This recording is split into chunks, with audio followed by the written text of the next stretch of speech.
एक छोटे से कस्बे में समीर नाम का एक लड़का रहता था। बचपन में ही पिता की मृत्यु हो जाने के कारण परिवार की आर्थिक स्थिति बड़ी दयनीय थी। समीर की मां कुछ पढ़ी लिखी जरूर थी, लेकिन उतनी पढ़ाई से नौकरी कहाँ मिलने वाली थी। सो घर घर बर्तन मांजकर और सिलाई बुनाई का काम करके किसी तरह अपने बच्चे को पढ़ा लिखा रही थी। समीर स्वभाव से थोड़ा शर्मीला था और अक्सर चुपचाप बैठा रहता था। एक दिन जब वो स्कूल से लौटा तो उसके हाथ में एक लिफाफा था। उसने माँ को लिफाफा पकड़ाते हुए कहा, माँ, मास्टर साहब ने तुम्हारे लिए ये चिट्ठी भेजी है, जरा देखो तो इसमें क्या लिखा है। माँ ने मन ही मन चिट्ठी पढ़ी और मुस्कुरा कर बोली, बेटा, इसमें लिखा है कि आपका बेटा काफी होशियार है।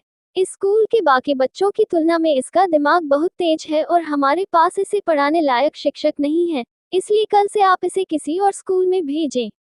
उद्धरण चिन्ह। ये बात सुनकर समीर को स्कूल न जा सकने का डर तो हुआ, पर साथ ही उसका मन आत्मविश्वास से भर गया कि वो कुछ खास है और उसकी बुद्धि तीव्र है।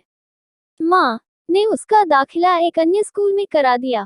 समय बीतने लगा। समीर ने खूब मेहनत से पढ़ाई की। आगे चलकर उसने सिविल सर्विसेज परीक्षा भी पास की और आईएएस ऑफिसर बन गया। समीर की माँ बूढ़ी हो चुकी थी और कई दिनों से बीमार भी चल रही थी, और एक दिन अचानक उनकी मृत्यु हो गई।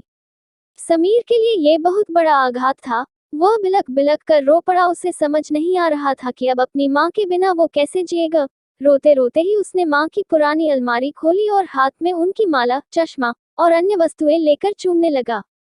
उस अलमारी में समीर के पुराने खिलौने और बचपन के कपड़े तक संभाल कर रखे हुए थे। समीर एक एक कर सारी चीजें निकालने लगा और तभी उसकी नजर एक पुरानी चिट्ठी पर पड़ी। दरअसल ये वही चिट्ठी थी जो मास्टर साहब ने उसे 18 साल पहले दी थी।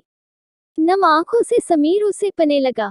आदरणीय अभिभावक, आपको बताते हुए हमें अफसोस हो रहा है कि आपका बेटा समीर पढ़ाई में बेहद कमजोर है और खेल कूद में भी भाग नहीं लेता है।